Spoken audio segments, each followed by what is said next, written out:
Welcome to Waste Not Wednesday with the Southern Alleghenies Museum of Art. This week we're going to make some handmade cards. Instead of just being typical cards that you open with one piece of folded paper, I'm going to show you a few creative ways so that you can make some pop-up cards or fold them so that they kind of explode open. If you don't have regular paper or cardstock, you can be using magazines, newspaper, the comics. It really doesn't matter. You don't have to have the fancy patterned paper. If you don't have glue, which I have a glue stick or regular Elmer's glue, in week 2, we also made some homemade glue. So I've been storing this in the refrigerator. It has separated, but you just get out a whisk it back together, and it's good as new. So not only will we be making cards, but we'll be making a nice bouquet out of some things that hopefully you might have around your house as well.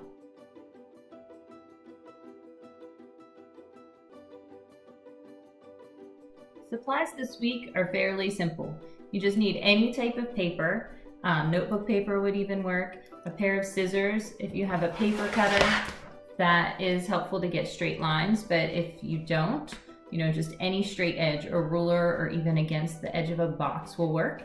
And then some form of glue. So glue stick, Elmer's glue, homemade glue, it doesn't matter, just something that you can stick things together with. Or if you have stickers, those could be added to the cards as well.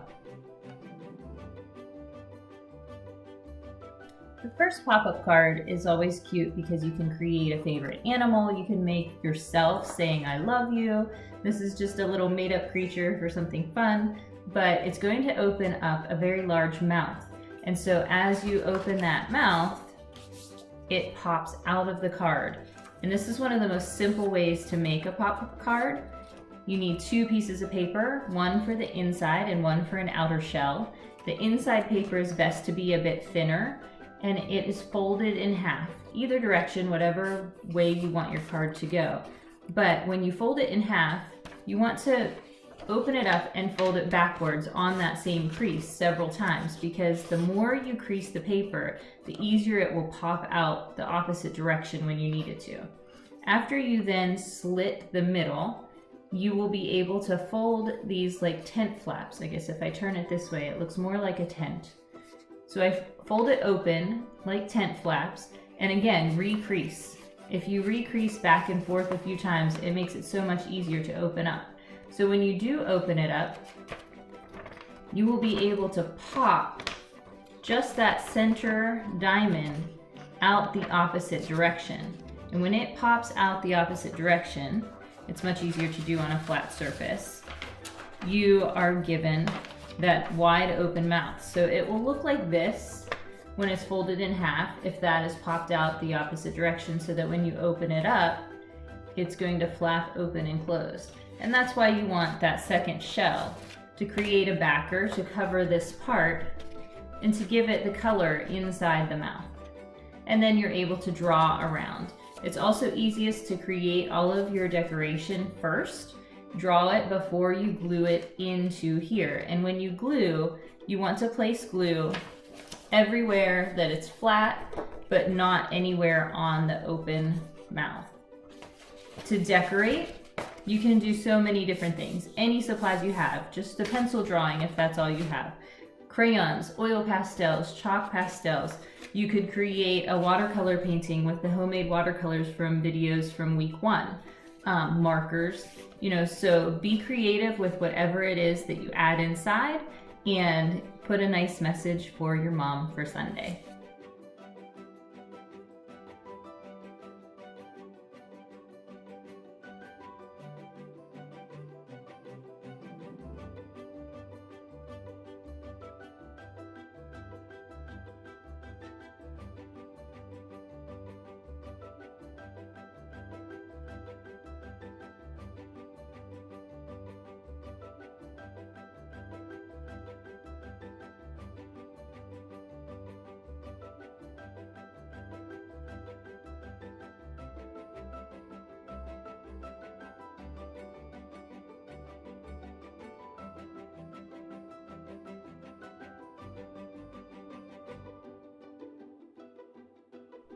This next card is going to require a square piece of paper.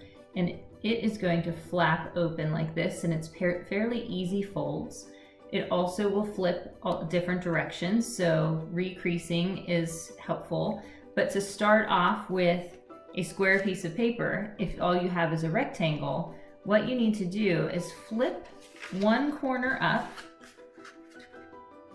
so that it becomes flush with the opposite edge. So what I've done is I've taken this corner and I've flipped it upward so that it's flush against the top here. And if you see right there, there is the edge of the paper. So it's as simple as slicing this right off, cutting at the edge of that triangle to create a square piece of paper instead of a rectangle. So now when I open it up, I have my square.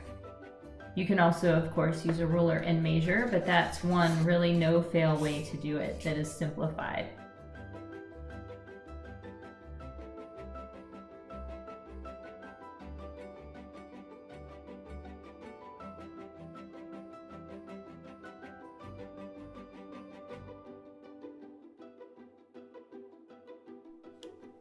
Okay, the folds for this particular type of card. If you have already created a square piece of paper by folding it up into that triangular shape to cut it, that's one of your folds. So recreasing is again very important, especially along that triangular shape. So recrease it multiple times, different directions, and then you're going to be folding it in half, just a normal rectangle half fold. Again, recrease many times, open it up, flip it the other way, and fold into the rectangle the opposite direction. When it is flapping, that is the hardest part, is to get these triangles that have been created. You'll have two squares and then two sides that look like triangles. You need them to flap inward. Almost like butterfly wings is how I would describe it. So you're trying to force that fold right there across inward while everything else is staying outward. So this is something that I often do flat on the table, where I kind of try to grip that fold inward, get the other side to also fold inward, and then you're smashing it flat. And whenever you smash it flat, you're going to flip up that top triangle. So it starts off as a square and flip it upward, because then you grab a hold of that to open it wide, and this is the flat area to put a message. In order to create some stability, since this I usually use thinner paper, I'll put a second piece of paper or cardstock onto this bottom part to create a message. And then when it's folded in, I will take a triangle. And so the triangle and the square that are that extra stability, I usually create a slightly smaller shape and glue it in place. So there we go. That is this type of card that's folded and glued together. On the back, I also had added just a slightly larger piece for that extra stability as well. That's up to you if you want that or not. It looks fine either way, where this one does not have that, it just has it on the inside.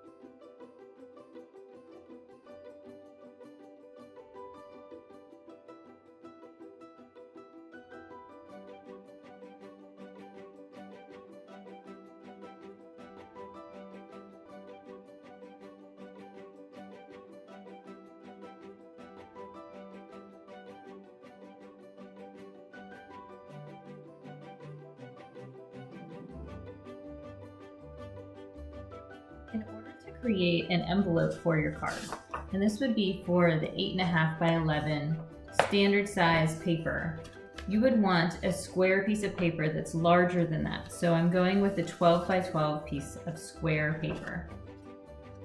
You place your card in the center of it, and when you do that, you're going to have a little bit of extra room at each corner. You will flap this up directly against the bottom of the card, and notice that this is cut off. It had been flat, and I'll demonstrate why that's cut off in a minute. You're flapping the corners over so that that creates that opening. And this is the reason why I have trimmed this. So originally it was a point up into the center part of the card, but just to give yourself a little bit more space there to tuck your card, I just trimmed it straight across, and then the top flap is going to flap down. So all you need to do now is glue the seam right here and here to hold that in, and then seal your flap shut once you have your card inside it and you have your flat space to write your message.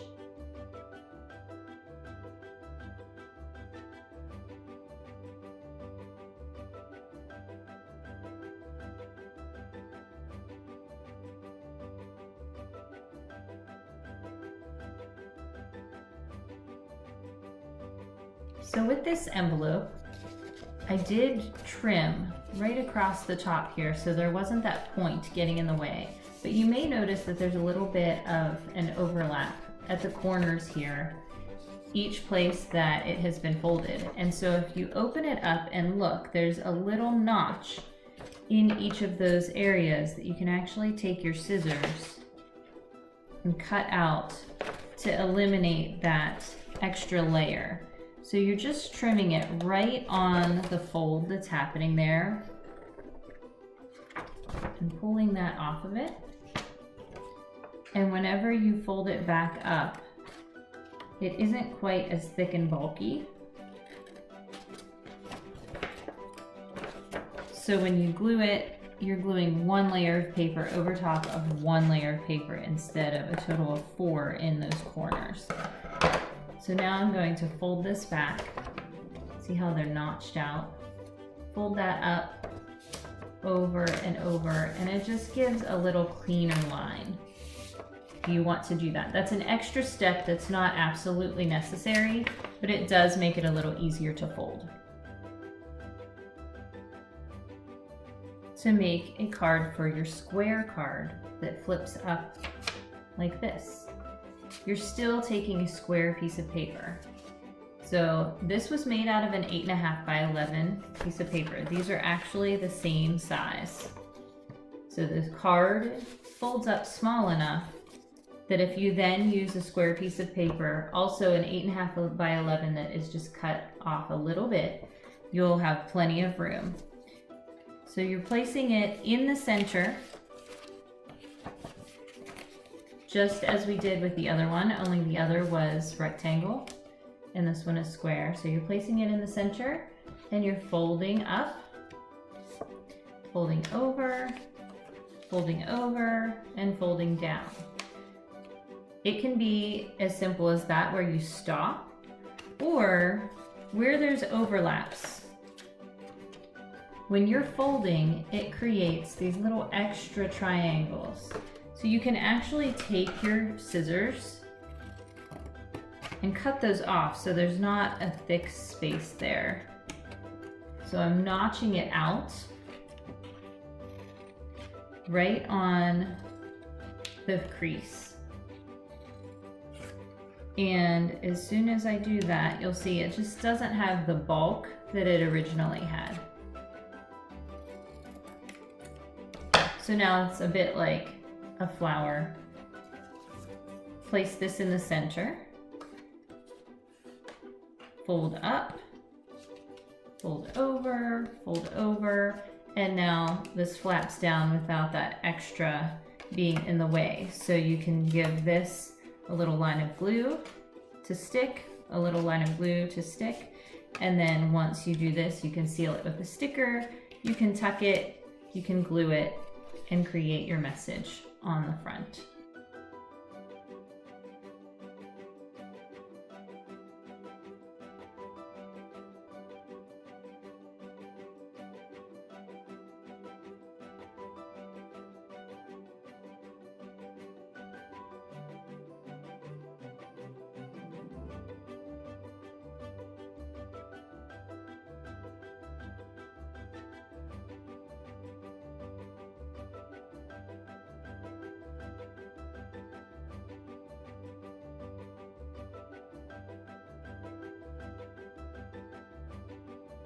Up next are two different ways to make some creative paper flowers. So again, hopefully supplies that you have at home.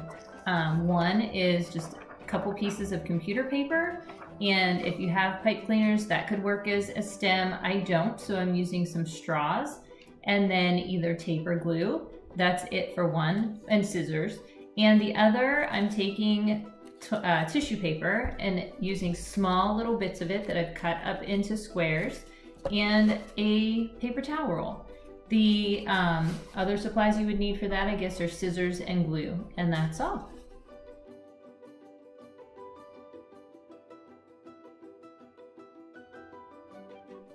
The first kind of flower is a lily. So here's two of them, and they're made out of computer paper, any type of white paper. Traced my hand, cut it out, and now I'm curling the fingers. So I'm just taking the straw that I'm using as my stem. So you could curl around a pencil, your own finger, wrapping it around the straw and letting it loose. So I'm curling all 5 of my fingers. And then as soon as I finish that, I want to make sure that these are not curling inward, but outward. So I'm taking my straw that I'm using as my stem. Again, if you don't have a straw, a pipe cleaner, a pencil, whatever you could use as a stem to put them into a vase, I'm just wrapping this around. Sometimes it's a little tough to hold on to it, so if you start off with a small piece of tape to tape that one side down, then it will hold better for you. And after I get it wrapped completely around, I'm just using another small piece of clear tape to hold it in place. So there I have a nice little bouquet of lilies. If you have green paper or a way to color green paper, if you don't, you could also create some leaves. And lily leaves are little long, thin, pointy leaves. And I've done the exact same thing where I've taken this and curled it around a pencil just a bit so that it will curve, so that I can now attach it to my lily.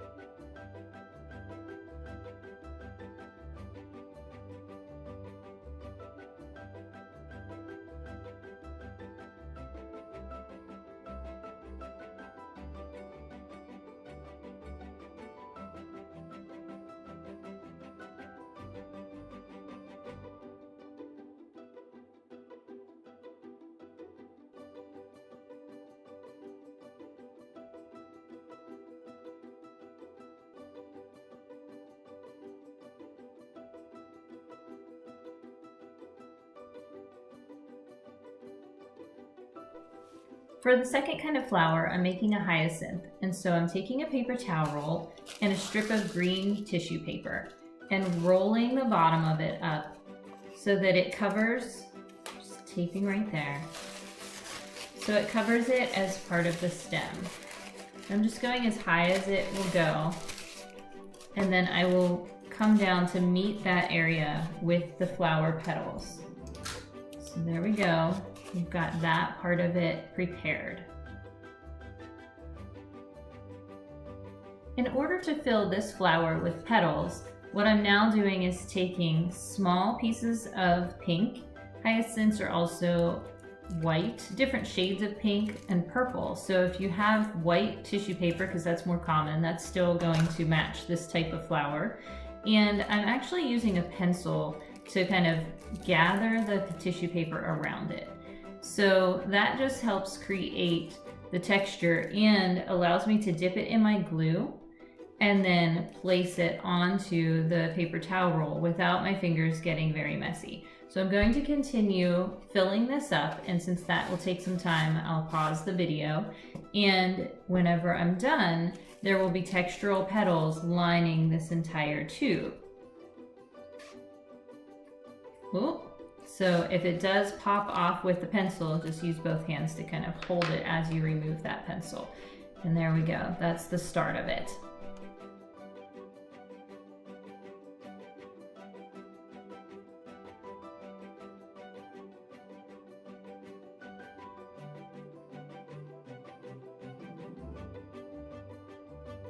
As I finished up my flower, I realized I would like to create just a little bit more dimension to this, so I gave it some leaves using the green tissue paper as well. So I just cut rectangles that I rounded at the top edge and glued it around the edge of this. Similar to the leaf that I created for the lily, it could be done in paper. It could be a little more sturdy then. So whatever supplies you have on hand will work, but it created a very dimensional flower. And then I have my 3 lilies that I will display in a vase so that I have a nice bouquet to give to a loved one. Have a great week.